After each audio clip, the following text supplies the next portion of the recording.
सबका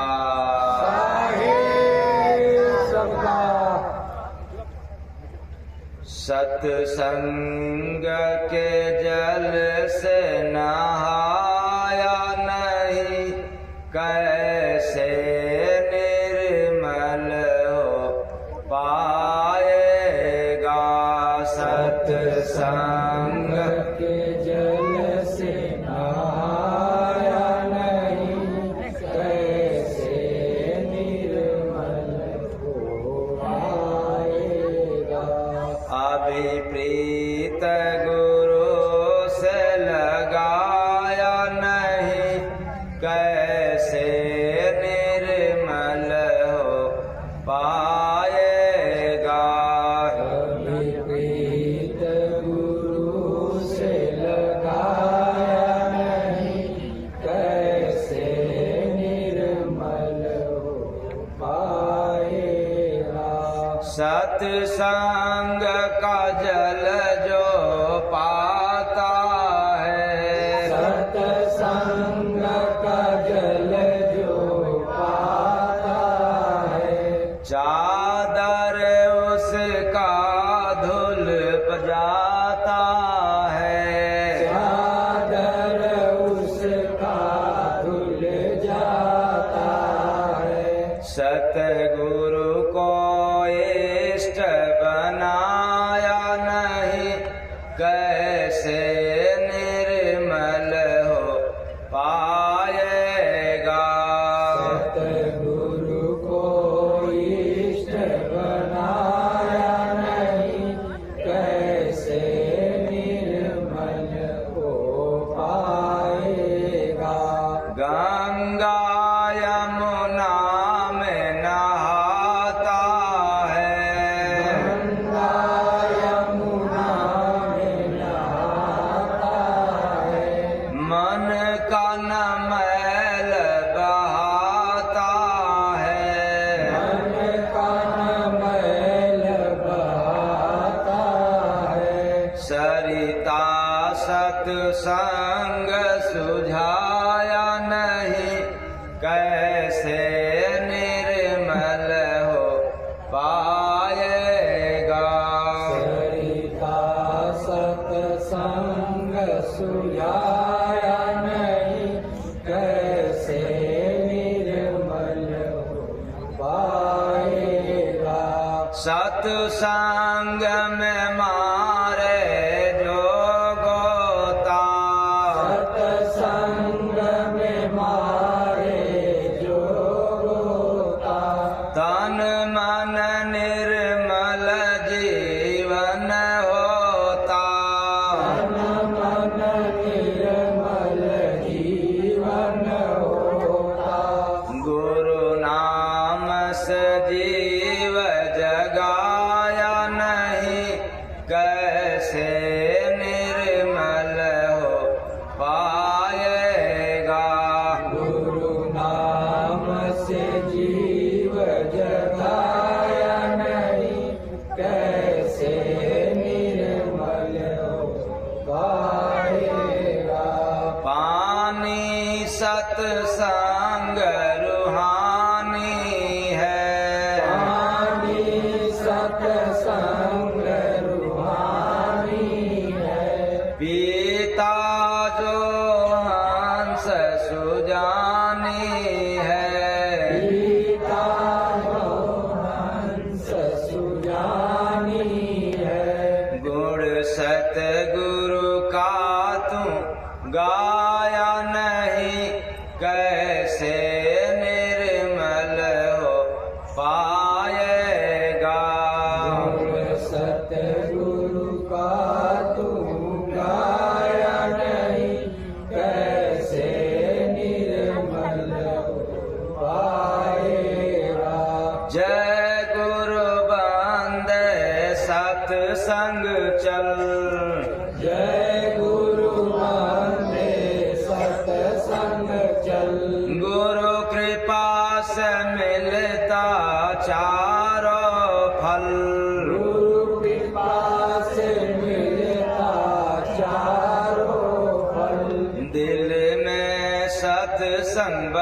नहाया नहीं कैसे निर्मल हो पाएगा।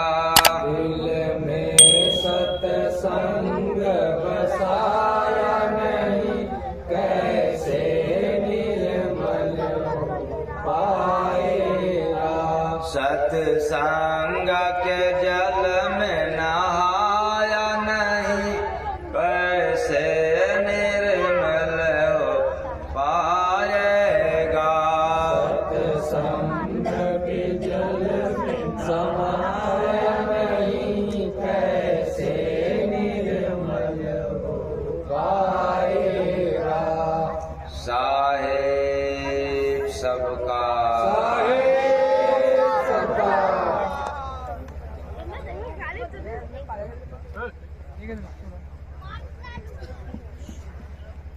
अभी अभी आप लोगों ने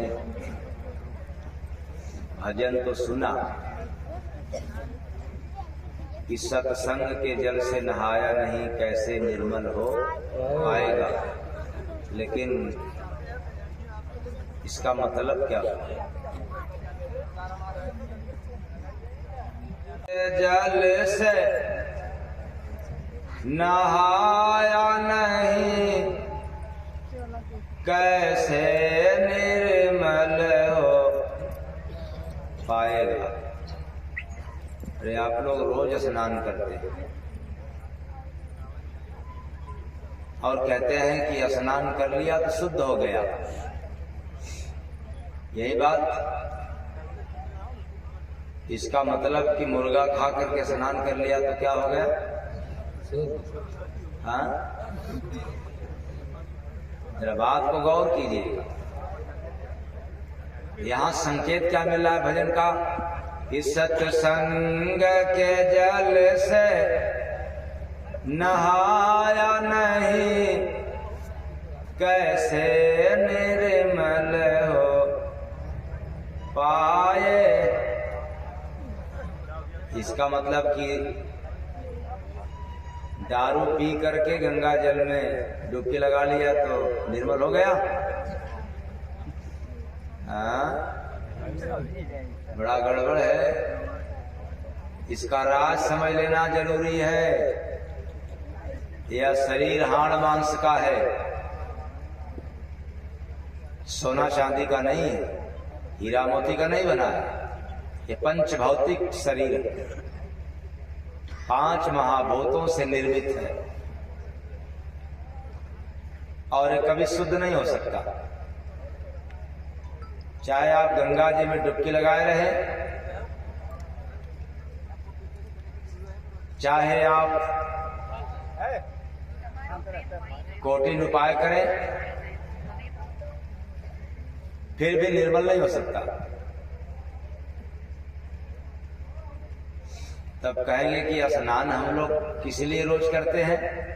क्योंकि स्नान नहीं करोगे तो ये मुर्दा है, बदबू आ जाएगी।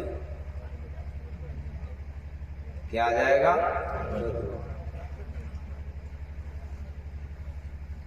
ये पंच भौतिक शरीर की सफाई न किया जाए तो इसमें से दुर्गंध निकलेगा। ऐसा किस लिए? कि 10 द्वार है इस शरीर में। कितने द्वार? 10 द्वार। 9 खुला है और 1 बंद है। 9 द्वार खुला है सदा से, 10वां बंद है। जो 9 द्वार खुला है उसको कोई माइकलाल पैदा नहीं हुआ है बंद करने का,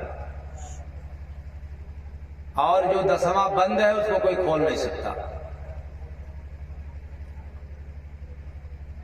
और इन 9 द्वार से मल निकलता है।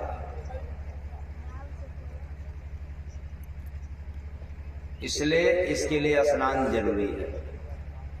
अब यह मान करके करते हैं कि शरीर शुद्ध हो गया, भले करो युद्ध, स्नान कर लिया तब शुद्ध। गलत अर्थ मत लगा लेना। स्नान करने से शरीर कभी शुद्ध नहीं हो सकता।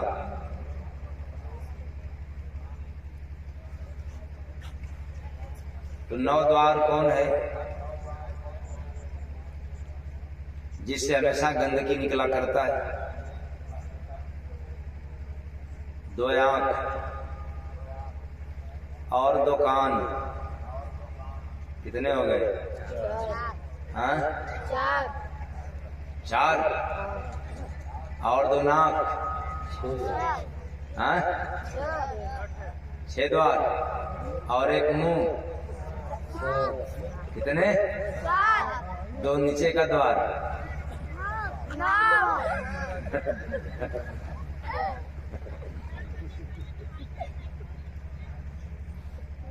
कितने द्वार? ये खुला है, कान से भी निकला करता है, आंख से भी निकला करता है, नाक से भी और मुंह से। नीचे के 2 द्वार से भी हमेशा गंदगी निकला करता है। आपने स्नान किया और थोड़े ही देर में गंदगी निकल गई, कैसे शुद्ध होगा? और हम लोग भूले हुए, तीर्थ में गया, स्नान कर लिया, शुद्ध हो गया,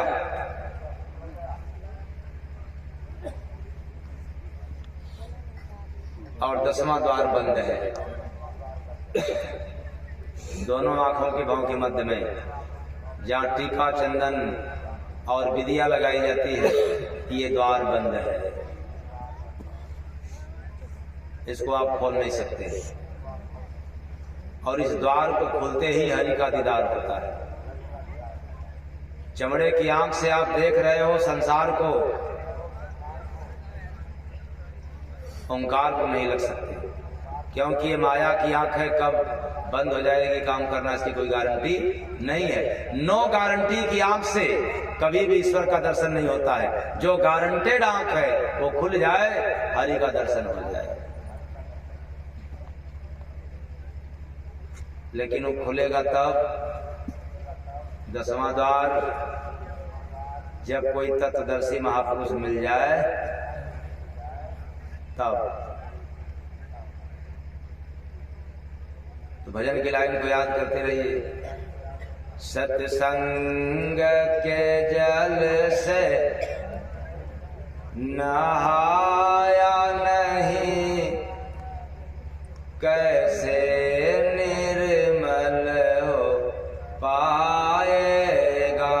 सत्संग के जल से नहाया नहीं, कैसे निर्मल हो पाएगा। तो एक आप गए स्नान करने के लिए, हैंडपंप का पानी चाहे गंगा जी के पानी से स्नान कर लिया। अब दूसरी बात, सत्संग के जल से। तो सत्संग का जल कैसा होता है पता ही नहीं। हम लोग यहाँ पर बैठे हुए सत्संग चल रहा है, लेकिन सिर्फ बैठ जाने से ही स्नान नहीं हुआ। वैसे जैसे नदी के पास तो गया, कोई हाथ से उठा लिया, जल छिड़क लिया, कोई अपना पांव डाल दिया और कोई पूरा अपना शरीर ही भिगो दिया। किसका माना जाएगा सही?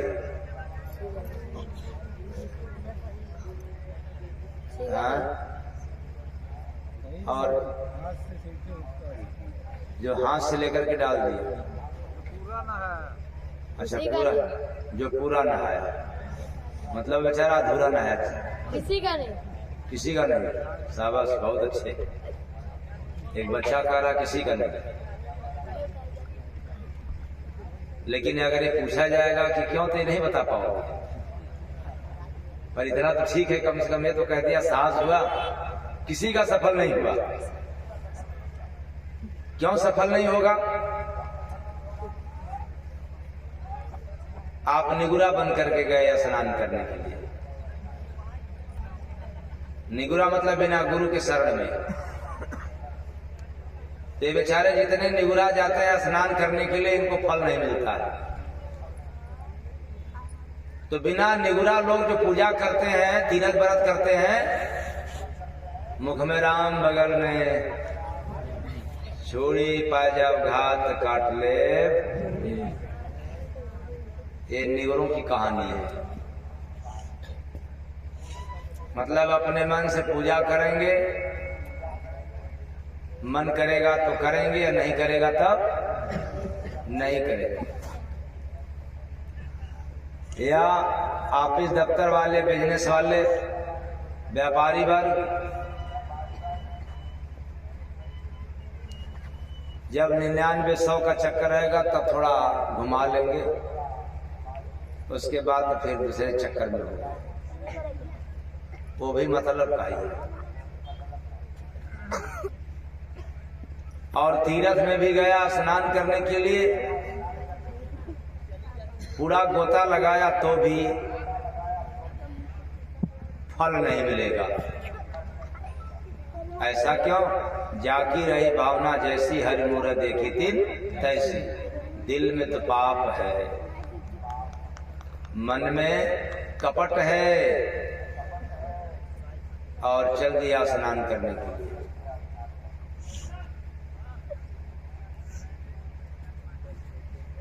तो फल नहीं, लेकिन पाप लेकर के आते हैं। अब कहेंगे ये कैसे? मैं उस बालक की बात कह रहा हूं जो साहसी दिखाया। अभी आप लोगों ने कहा कि कोई कहा कि हाँ छिड़कने वाला, वो भी बता देंगे, समय मिलेगा तो। लेकिन बालक ने कहा किसी को लाभ नहीं मिला, मैं उस पर बोलना चालू कर दिया कि निश्चित है कि यदि आप तीर्थों में जाकर के गोता लगाया तो भी आपको लाभ नहीं मिल सकता है, क्योंकि सारे लोग गए तीर्थ में अपना पाप काटने के लिए।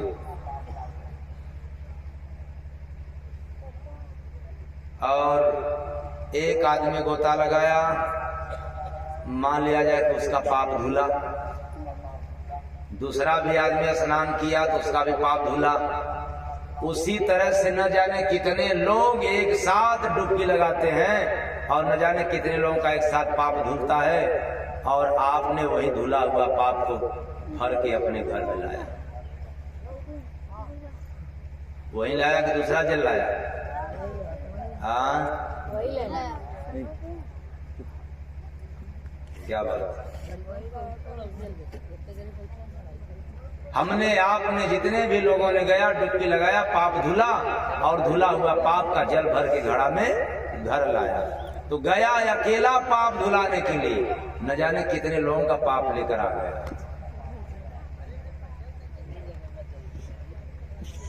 फल मिलेगा पुण्य का? तो भजन की लाइन याद रखना, सत्संग के जल से नहाया नहीं, कैसे निर्मल हो पाएगा। सत्संग के जल से नहाया नहीं, कैसे निर्मल हो पाएगा। अब गंगा जी तो सबकी पाप धुल रही है, लेकिन एक एक लोगों का धुल रही है, और हम लोगों ने न जाने कितने लोगों का एक साथ लाया। अब बताओ, आपका शरीर तो शुद्ध हुआ ही नहीं, गया पाप कम करने के लिए और 10 मन और लाद करके लाता। तब कहेंगे कि क्या गंगा जी में स्नान करने के लिए न जाए? मैं कौन हूं मना करने वाला? आप जाएं, कम से कम धर्म का तो काम होगा, पर पाप से छुटकारा नहीं होगा। अगर आपका ये उद्देश्य है कि गंगा में स्नान करेंगे तो पाप हमारा छूट जाएगा, खत्म हो जाएगा, तो ये भूल मत करना, गंगा पुत्र भीष्म का भी पाप समाप्त नहीं कर पाई गंगा माई। बाणों के सैया पर सोना पड़ा।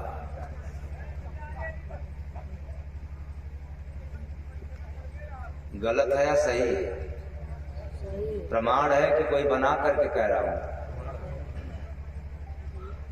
तो जब गंगा पुत्र भीष्म का पाप नहीं खत्म हुआ, आप कौन हो? चले हैं पाप भुलाने के लिए, निर्मल होने के लिए। नहीं हो सकते। लेकिन इस धरा पर ऐसा जल है जिस जल की एक भी बूंद मिल जाए तो न जाने कितने जन्मों जन्म का पाप धुल जाए। वह है सत्संग का जल। किसका जल? किसका? सत्संग का।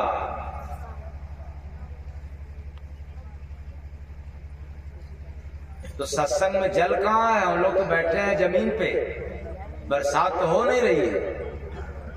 तो सत्संग में आत्मज्ञान की बरसात होती है। किसकी बरसात? ज्ञान की नहीं। अगर कोई बाबा मिले, कोई महात्मा मिले ज्ञान देने वाला, तो उसके पास मत जाना। क्यों? आपके पास ज्ञान नहीं है क्या? ज्ञान है तभी तो झूठ बोलते हैं, ज्ञान है तभी तो बेईमानी करते हैं, और ज्ञान है तभी तो आप अंडा खाते हैं, मांस मदिरा का सेवन करते हैं ज्ञान ही में तो, और चल दिया ज्ञान लेने के लिए। तब कहेंगे तब क्या किया जाए?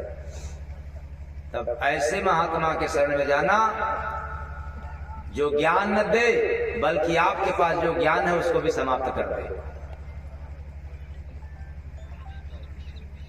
तो आप लोगों के पास कौन सा ज्ञान है? झूठ, कपाट, बेईमानी, चोरी, दलाली, कौन वाला ज्ञान? अब इसके लिए बड़ा मुश्किल है। ये कैसे समाप्त होगा? वही जो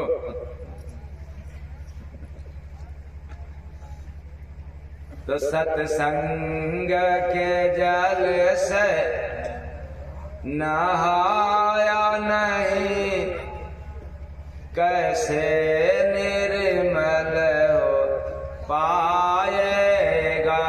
सत्संग के जल से नहाया नहीं, कैसे निर्मल हो पाएगा? तो सत्संग में अनमोल वचन की बरसात होती है, आत्मज्ञान की बरसात होती है। जिसने सत्संग सुनने में लीन हो गया, तो याद रखना क्यों निर्मल होते हैं और उधर क्यों नहीं निर्मल हो पाते। इसमें थोड़ा सा अंतर है। आपने गया गंगा जी में डुबकी लगाने के लिए, एक बात तो जरूर होगा कि अब जल्दी से स्नान कर लें, अब आ ही गए हैं तो बहुत जल्दी घर पहुंच जाए, नहीं तो फलाने फलानी ऐसा वैसा तमाम प्रकार की व्याधियां तंग करने लग जाती है। वैसे जैसे शमशान घाट पे गया, जब तक लाश अर्थी में आग नहीं लगा तब तक तो कोई बात नहीं है, लेकिन जब ही आग लग जाती है तो कितना टाइम हुआ, अभी कितना समय बचा है, अब जल्दी से इधर तो काम हो गया, उधर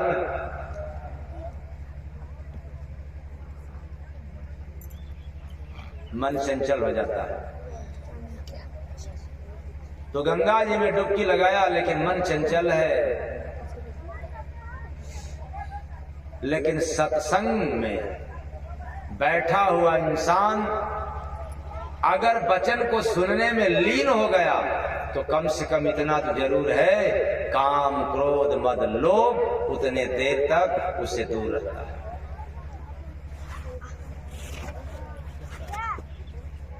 हावी नहीं हो पाता। और सत्संग के सिवा तो तुरंत हावी हो जाता है, मुख में राम बगल में छुरी, पाजा घात काट ले। लेकिन सत्संग में लीन हो गया तो मन जल्दी नहीं भागता। लेकिन शर्त है, लीन हो गया तब, नहीं हुआ तो उसको भी गंगा जी के स्नान करने के बराबर है। इसलिए वो जब वाणी में लीन हो जाता है, सुनने में मग्न हो जाता है, तो जो अंदर जाती है बात, उस बात से अंदर की विकार दूर हो जाता है, राग द्वेष मिट जाते हैं। अपने अंदर कितनी कमियां हैं ये दिख जाता है, क्योंकि सत्संग एक आईना है। हम जितनी बार सत्संग सुनेंगे, हम आईने के सामने बैठे हैं, हमारे अंदर कितनी बुराइयां हैं ये आईने से दिख जाएगा। मंदिर पर जन्म भर जाते रहो, नहीं सुधर पाओगे। क्यों? पत्थर एक बार मंदिर में गया, बंदनी हो गया, देवता हो गया।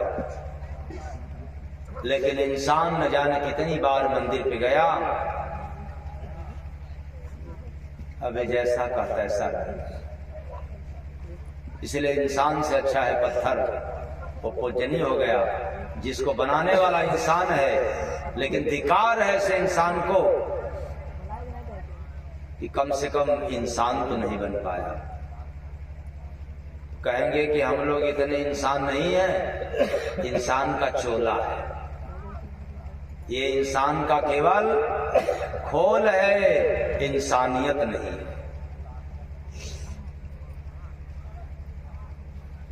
वैसे जैसे कुत्ता को शेर का खाल पहना दिया जाए, तो क्या वह कुत्ता शेर हो सकता है? अरे खोल पहना है किसका? शेर का। लेकिन लाठी उठाओगे तो कुत्ता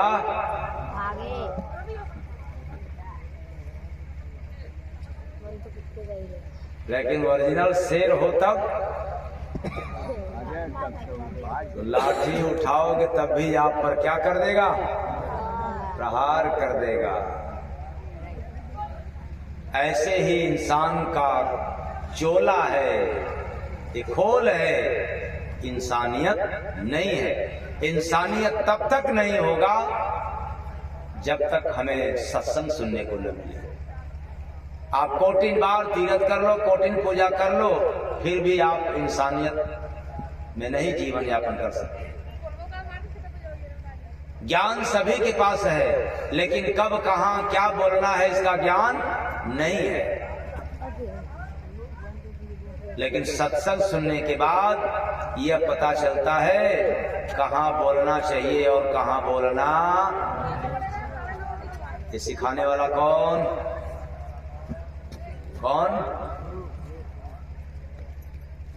तो सत्संग के जल से नहाया नहीं, कैसे निर्मल हो पाएगा। सत्संग के जल से नहाया नहीं, कैसे निर्मल हो पाएगा। अब दूसरा थ्योरी, गंगा में स्नान करने से और सत्संग में स्नान करने में दूसरा क्या अंतर है? आप बहुत श्रद्धावान हैं, आस्थावान हैं, तो जब तक गंगा जी में रहेंगे तब तक मान लिया जाए कि आपको राग द्वेष ईर्ष्या चुगलाई न सताए, काम क्रोध न सताए। लेकिन जब स्नान करके निकल गया तो 99-100 के चक्कर में कब कहाँ झूठ बोलना है, बेईमानी करना है, नो हिचक आप कर दो। आए चेतन प्राणियों, सत्संग सुनने वाला इंसान, जिनको सत्संग स्वीकार हो गया, एक कदम भी यदि उनका गलत निकलता है तो दूसर का पांव तुरंत ठहर जाता है, रुक जल से नहाया नहीं, कैसे निर्मल हो पाएगा। सत्संग के जल से नहाया नहीं, कैसे निर्मल हो पाएगा। तो कहने का मतलब है कि सत्संग सुनने वाला इंसान दुनिया में हर काम करने वालों से श्रेष्ठ होता है। फिर भी हम लोग सत्संग नहीं सुन पाते क्योंकि सत्संग के विषय में जानते नहीं। वैसे जैसे जो बच्चा कमजोर है इंग्लिश पढ़ने में, तो क्या इंग्लिश पढ़ना पसंद करेगा? अच्छा, जो बच्चा गणित पढ़ने में कमजोर हो तो पढ़ना चाहेगा? नहीं। वैसे ही जितने इंसान कमजोर हैं सत्संग में न जाने का, क्या उनको सत्संग अच्छा लगेगा? गड़बड़ है। करते हैं कि पाप खत्म हो जाए, लेकिन संसार में पाप को खत्म करने का जगह कहीं नहीं है। चाहे कोई ज्ञानी व्यक्ति हो या धनी व्यक्ति हो, फिर भी नहीं खत्म कर सकते। पर एक बात तय है, प्रमाणित है, घिरी बदरिया पाप की बरस रही अंगार, संत न होते जगत में जल मरता संसार। पाप को संभालने वाला कौन है संसार में? संत। अगर संत अपना वक्तव्य समाज को न दे, मौन धारण कर ले, आग बरसेगी।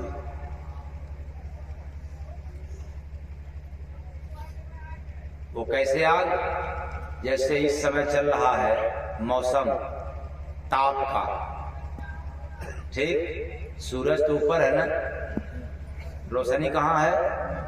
नीचे। गर्मी कहाँ है? नीचे हम लोगों के पास। और ऐसी गर्मी है कि अगर जनरेटर का जो धुआं निकलता है, यदि उसमें भी चिंगारी निकल जाए तो इस समय कोई गारंटी नहीं है आग लगने में। कारण क्या? इधर आग और उधर से भी आग। ऐसे ही बाप को भी गुस्सा है, क्रोध है, और बेटा को भी गुस्सा है, मतलब क्रोध है। दोनों टकराए तो फायर हो गए, भ्रष्ट हो गए। हम सभी लोग गए शिक्षा लेने के लिए, लेकिन संस्कार नहीं मिला। ज्ञान तो खूब मिला, संस्कार नहीं मिला। इसलिए किससे कब क्या बोलना है इसका भी ज्ञान नहीं मिला। जब तक संत महापुरुषों का वचन समाज में नहीं मिलेगा, तब तक संस्कार नहीं होगा। और संस्कार विहीन धन, संस्कार विहीन ज्ञान और संस्कार विहीन परिवार का सत्यानाश होता है। रावण के पास बहुत धन था, बहुत ज्ञान था, लेकिन संस्कार नहीं था। 1 लाख पोत 1.25 लाख नाती ता रावण कर दिया न आज घर घर में ज्ञान है लेकिन संस्कार नहीं है। कैसे? पहले ज्ञान कम था, संस्कार ज्यादा था। आज ज्ञान ज्यादा है, संस्कार नहीं है। तो फिर फायदा क्या है और नुकसान क्या है? पहले संस्कार ज्यादा था तो परिवार संयुक्त था, आज ज्ञान ज्यादा हो गया है तो आज बाप बेटा भी अलग। ज्ञान बांट दिया, संस्कार जोड़ दिया। संस्कार हो जाएगा तो ईश्वर से जुड़ जाओगे, ज्ञान हो जाएगा तो ईश्वर की छोड़ दो, परिवार से भी अलग हो जाओगे।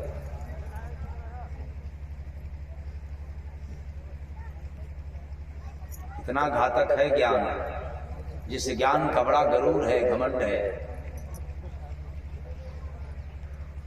इसलिए तो हर ज्ञानी धोखा खाते हैं। उसी ज्ञान को लेकर के घूम रहे हो कि मैं बहुत बड़ा ज्ञानी हूं, भगवान मिल जाएंगे। क्या जरूरत है महात्माओं के पास जाने के लिए?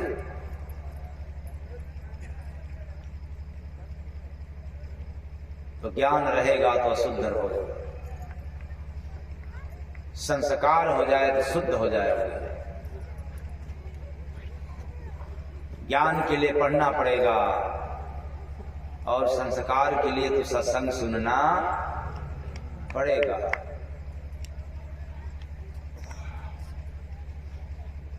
तो देखे चमचा बना गिरगिटान, पाल रखा है ऊंटवा। देखे चमचा बना गिरगिटान, पाल रखे ऊंटवा। बनी बिसतुइया दासी विधान, पाल रखा है ऊंटवा।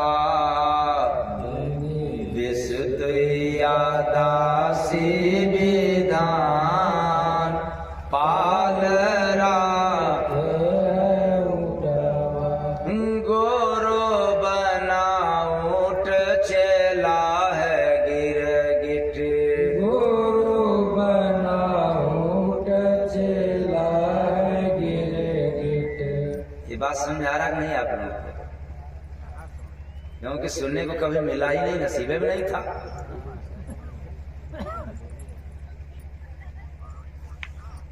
ये सब कहां सुनने को नसीब? राम कथा, भागवत कथा, शिव कथा, गीता, रामायण, ये तो बहुत महात्मा है सुनाने वाले।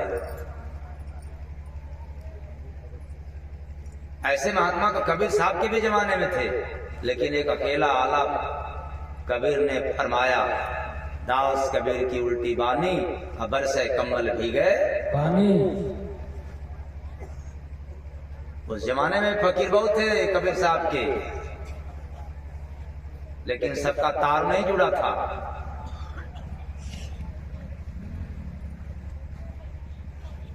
बाद में दरिया साहब आए तो दरिया साहब को भी उल्टी बात मिला करती थी। दरिया साहब के भी जमाने में तमाम महात्मा थे, लेकिन सबको नहीं मिला।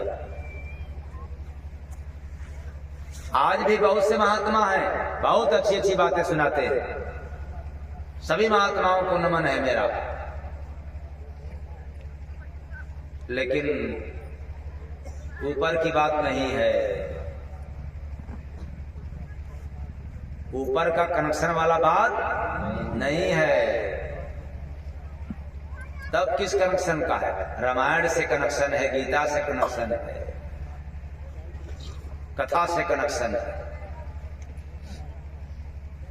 इसलिए आपको तीसरे नंबर पर जय गुरु बंदे नाम पर उस तरह की भाषा सुनने को मिल रहा है।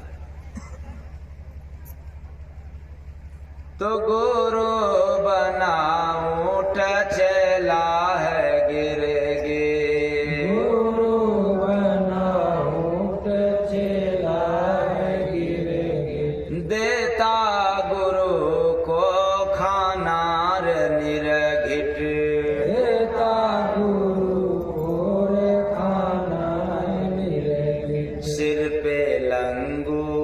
छिड़के पिसान, बाल रखा है ऊँटवा, सिर पे लंगूर छिड़के पिसान, बाल रखा है ऊँटवा। झुकाता कभी ना ऊँट रे गर्दन, झुकाता कभी ना ऊँट रे गर्दन। धैर्य रखना इसका अर्थ भी बतला देंगे। दिखाता नहीं गिरगिट रे दर्पण, दिखाता नहीं रे गिरगिट दर्पण। दौड़ा कछुआ बना जब किसान, पाल रखा है ऊँटवा, दौड़ा कछुआ बना जब किसान, पाल रखा है ऊँटवा। साथी बना है ऊँट का अजगर, साथी बना है ऊँट का अजगर। लीले नहीं वो निकालत बलगर, लीले नहीं वो निकालत बरगर। प्यारी लगती गिलहरी बीरान, पाल रखा है ऊँटवा, प्यारी लगती गिलहरी वीरान, पाल रखे है ऊँटवा। जय गुरु बंदे का उल्टी बचनिया, जय गुरु बंदे का उल्टी बचनिया। बजाए हाथ से ताली चमनिया, बजाए हाथ से ताली चमनिया। डसी नागिन न होई है निदान, पाल रखा है ऊँटवा। क्या है इसमें राज? कबीर साहब ने अपने जमाने में कहा था, ओरिया का पनिया बड़ेरिया जाए। अरे ये नीचे का पानी ऊपर जाए, जबकि पानी का नियम है कि ऊपर से नीचे, लेकिन सिद्ध कर दिया। ऐसे ही आप लोगों को सुनने को जरूर उल्टा है, लेकिन समझने में बिल्कुल सीधा है। तो आप लोग समझना चाहेंगे कि बात को आगे बढ़ाया जाए? हाँ, समझना चाहेंगे? लगता है कि इतना उम्र बीत गया आप लोगों का, अभी कहीं सुनने को मिला? इतने महात्माओं के पास गया तो भी नहीं सुनने को मिला? तो देखे चमचा बना गिरगिटान, इसमें कोई चमचा तो नहीं है? चमचा का हाल जानते हैं ना? चम्मच, जिस थाली में चम्मच रहता है वह चम्मच उसी थाली को साफ कर देता है। तो ऐसे चमचा यदि आपके पास होंगे, समझ लेना आपको ही साफ कर देंगे। तो इस संसार रूपी नगर में मतलबी रूपी गिरगिटान को मैंने अपने अनुभव रूपी आंख से देखा। गिरगिटान कौन? मतलबी। मतलबी कौन? अगर मतलब है तो राम राम सलाम भैया, और मतलब निकल गया तो आप कौन हैं? एक गिरगिटान की तरह रंग बदलते, इसलिए मतलबियों को गिरगिटान कहा गया। और बुजुर्गों का कहावत है, सुअरी के मांग में सिंदूर और गिरगिटान के गले में माला। कभी शोभा नहीं देते।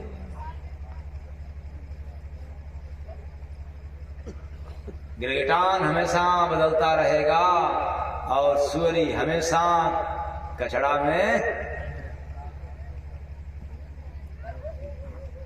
तो इस संसार रूपी नगर में मतलबी रूपी गिरगिटान को मैंने चमड़े की आंख से नहीं, ममता की आंख से नहीं, अनुभव की आंख से देखा। क्या देखा? चापलूस रूपी चमचा। चमचा कौन? चापलूसी कर रहे हैं। तो चापलूस रूपी चमचा बना है और उस चमचे को अहंकार रूपी ऊंट ने अपने हृदय रूपी आंगन में संतुष्टि रूपी भोजन देकर के पाल रखा।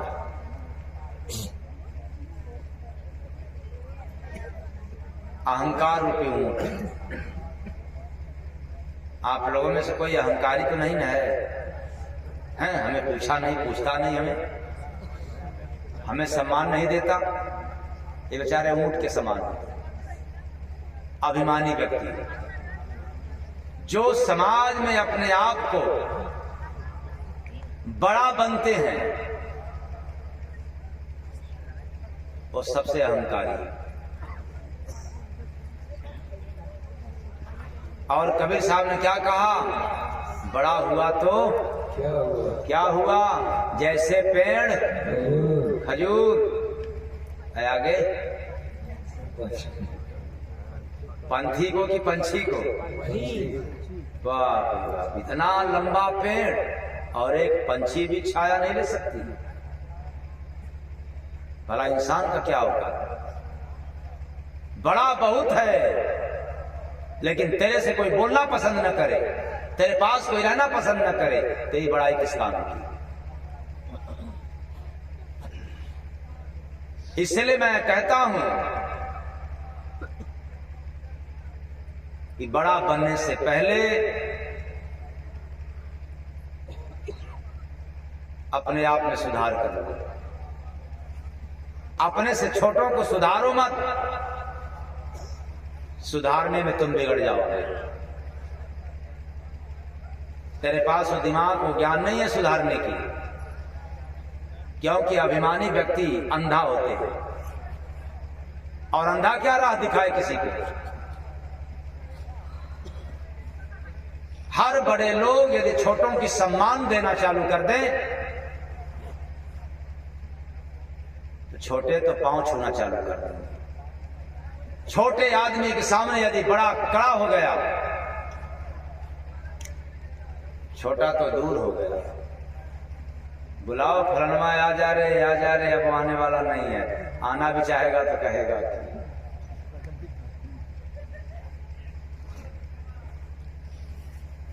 पहले सम्मान देना सीखो। तो आज तो रात है, आज रात भर सोओगे आप लोग।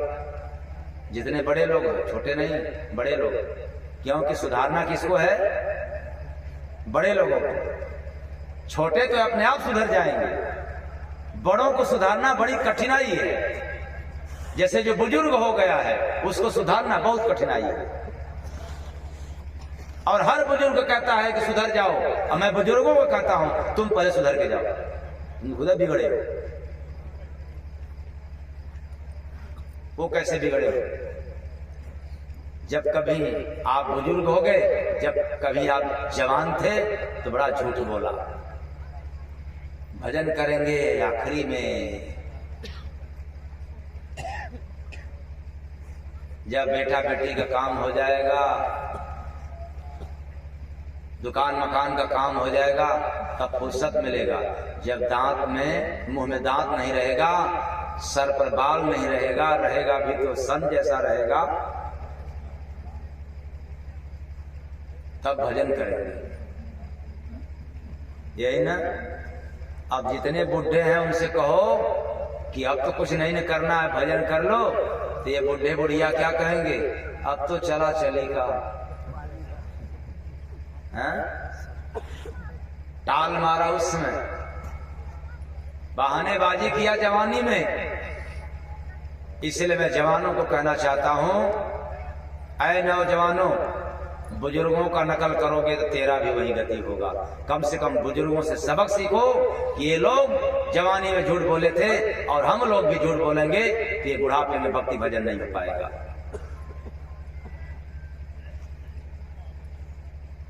जवानी में जैसे हर काम किया जाता है उसी तरह से भक्ति भजन भी जवानी में ही होता है, बुढ़ापे में कुछ नहीं पाएगा। कि बुढ़ापे में आप शादी करोगे, कोई पूछेगा क्या? अच्छा, नौकरी करोगे बुढ़ापे में? ये भी नहीं है। तो फिर भजन कैसे होगा बुढ़ापे में? कहना होगा राम राम, तो कहेंगे आम आम आम, शुद्ध बोली भी नहीं है। और आज के जवान भी टाल रहे हैं उसी तरह से। अभी कोई पूजा पाठ करने का वक्त है, तब किया जाएगा। जब बूढ़े हो जाएंगे तब नकल मत करना। तो अहंकार पैदा हो जाता है, बूढ़े होने का अहंकार कि देखो मेरे पास बहुत नॉलेज है, लेकिन इस बूढ़े को इतना भी नॉलेज नहीं है कि मुझे क्या करना चाहिए था और क्या करके बूढ़ा हो गया। दिमागदार बहुत बनते हैं, समझदार बहुत बनते हैं, लेकिन इतना अकल नहीं था कि कम से कम भक्ति भजन भी तो करता गया होता। अब पछताए क्या होता है जब चिड़िया चुग गई। तो बड़े होने का अहंकार, आपको सम्मान चाहिए बड़ा होने का, तो सम्मान देना सीख जाओ, आपको अपने आप को बड़ा करना चालू करें। लेकिन मांगोगे सम्मान नहीं मिलेगा, और देगा भी तो मतलब में देगा, गिरगिट लोग देंगे। इसलिए अहंकार रूपी ऊंट की दिखावट रूपी दासी बनी है, उसे भी अपने हृदय रूपी आंगन में चाहत रूपी आसन देकर के पाल रखा है। ये बहुत खतरनाक ऐब है। तो गुरु बना ऊंट चेला है गिरगिट, गुरु बना ऊंट चेला है गिरगिट। तो गिरगिट कौन? पात्र याद हुआ? गिरगिट कौन? मतलबी। शाबाश। मतलबी लोग क्या होते हैं? गिरगिट। अब यह उल्टी भाषा को सुनने में अगर सीधा लगने लग जाए तो अंदर से मतलब निकल के भाग जाएगा। गिरगिट नहीं बनना पसंद करोगे। तो गुरु बना ऊंट, तो ऊंट कौन है?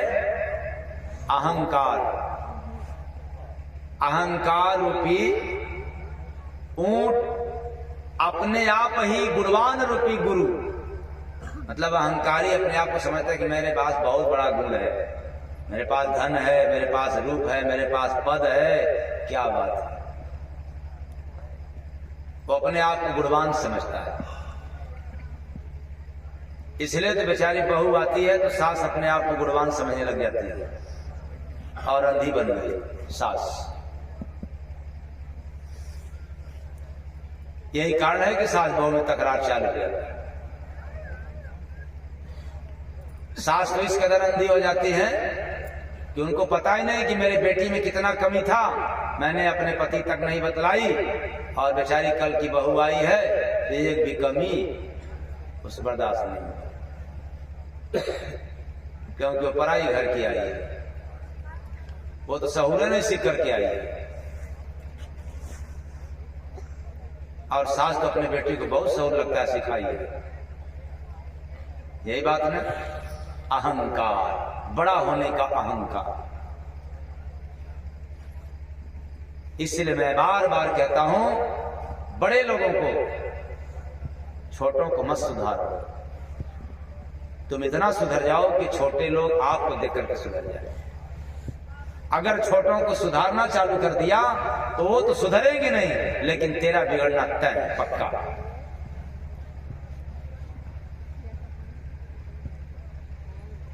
तो कल से आप लोग सुधारोगे कि सुधरोगे? आए सुधरोगे?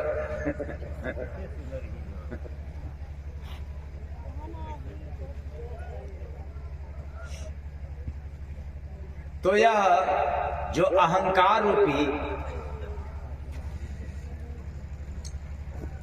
ऊंट है, ये अपने आप को गुणवान समझ करके गुरु बन गया है, और मतलबी रूपी गिरगिटान उसका क्या बना हुआ है? चेला। देता गुरु को खाना रे निर्घेट, देता गुरु को खाना रे निर्घेट।